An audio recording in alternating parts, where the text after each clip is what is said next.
एक आदमी ने बस एक शीशी फूलों का अमृत एक पत्थर की मूर्ति पर उड़ेल दी और उसी पल एक समय देवता जीवित हो गया। इस देवता के पास टाइम को पीछे ले जाने की ताकत थी। बस एक हल्की सी हाथ की मूवमेंट और सामने वाला इंसान चंद सेकंड में 30-40 साल जवान हो जाता। मगर इतनी ताकत रखने वाला ये देवता भी एक साधारण से कांच की बोतल में बंद हो सकता था। दूसरे टाइम रिलेटेड मैजिक ऑब्जेक्ट के असर से वो फिर से एक मूर्ति में बदल गया और पूरा रेल का डिब्बा एक टाइम लूप में फंस गया। वहां मौजूद सभी लोग भूत बन गए। उनकी चेतना बस कुछ मिनटों की मेमोरी में ही घूमती रही, एक सर्कल में बार बार। 48 साल बाद एक लाइब्रेरियन विक उस ट्रेन में गलती से घुस गया। हाल ही में मैजिक वेल में हुई लीक की वजह से ट्रेन का टाइम सिस्टम फिर से एक्टिवेट हो गया। हालांकि ये भूत अब शरीरहीन थे मगर ट्रेन असली थी और अगर कोई इसे शहर तक पहुंचने से पहले ना रोके तो भारी तबाही मच सकती थी। समाधान का एकमात्र रास्ता था उस टाइम स्पिरिट को दोबारा जिंदा करना। पर दिक्कत ये थी कि उसके लिए नियबरा फूल का अमृत चाहिए था और भला कौन आम आदमी अपनी जेब में फूलों का अमृत लेकर घूमता है।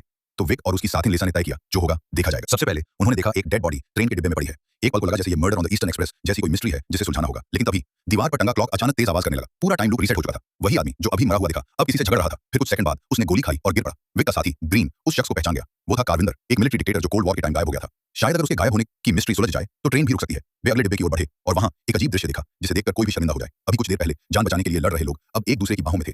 विक ने देखा कि इस डिब्बे का टाइम पिछली बोगी से काफी पीछे है, यानी वो लोग उल्टे क्रम में घटनाएं देख रहे हैं। कारविंदर की छवि इतिहास में तानाशाह जैसी थी, लेकिन वो अपनी उंगली चूसता हुआ भी दिखा। फिर दिखा उसकी उस महिला एजेंट बेला से पहली मुलाकात। दोनों किसी डील की बात कर रहे थे और टाइम स्पिरिट बस एक ट्रूथ टेस्टिंग टूल था। विक सोच रहा था कि उस ब्रीफकेस में क्या है। तभी ट्रेन के बाहर एक चीख सुनाई दी। किसी को ट्रेन से धक्का दिया गया था, शायद एक और भूत जो लूप में फंसा था। वो लोग ट्रेन की छत तक पहुंचे और वहां भी एक घड़ी टिकी थी। गिरी हुई महिला का चेहरा कुछ जाना पहचाना लग रहा था। फिर अगले डिब्बे में बेला की आईडी चेक की गई। वो थी ब्रिटेन की एक स्पेशल एजेंट। अब सब चीजें एक साथ जुड़ने लगी थी। कारविंदर जो अक्सर अपनी उंगली चबाता था जब बेला से प्यार जताता तो उंगलियां बिल्कुल साफ होती, मतलब वो खुद नहीं बल्कि उसका डुप्लीकेट था। पुराने समय के वॉरलॉर्ड्स अक्सर अपने लिए हमशक्ल रखते थे ताकि खतरा कम हो। बेला असली कारविंदर नहीं, उसके डुप्लीकेट निकोलस से प्यार कर बैठी थी। वो कुछ लेकर आई थी ताकि डील के जरिए अपने प्यार को आजाद करा सके और वो चीज थी टाइम एल्डर का ऑब्जेक्ट, एक मैजिकल डिवाइस जिससे इंसान अपने पुराने वर्जन से बात कर सकता है और भविष्य को बदल सकता है। लेकिन कारविंदर ने धोखा दिया। उसने कहा अब जब उसके पास चीज आ गई है बेला उसका क्या बिगाड़ लेगी। पर बेला भी चालाक निकली। जो ब्रीफकेस उसने दिया वो नकली था। असल ऑब्जेक्ट उसने ट्रेन में पहले ही छुपा दिया था, इसलिए टाइम स्पिरिट से भी उसका झूठ नहीं पकड़ा गया।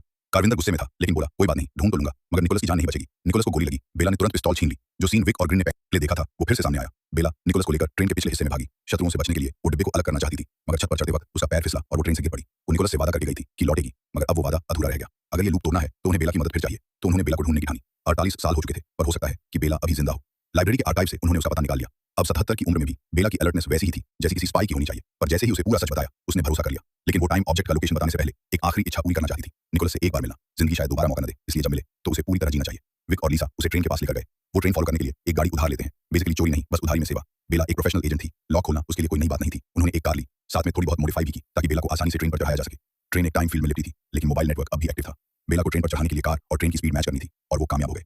जैसे ही बेला विक से मिली उसने तुरंत पिस्तौल निकाली, क्योंकि जैसे ही वो ट्रेन में घुसी टाइम डिवाइस की वजह से उसकी मेमोरी और ट्रेन की मेमोरी मर्ज हो गई। अब टाइम लूप और रियल वर्ल्ड एक दूसरे में घुलने लगे थे। ट्रेन शहर की सीमाओं में पहुंच रही थी। वक्त बहुत कम था। विक ने उसे बताया कि वो एक मैजिकल ऑब्जेक्ट को सुरक्षित रखने वाली लाइब्रेरी का मेंबर है। बेला ने भरोसा किया और दीवार की घड़ी उतारी, उसका कवर हटाया और वही था असली टाइम डिवाइस। इतना टाइम सबकी आंखों के सामने रखा था और किसी को पता नहीं चला। मगर तभी दरवाजा खुला और कारविंदर अब एक असली शरीर के साथ अंदर आया। उसके आदमियों ने डिवाइस छीन लिया।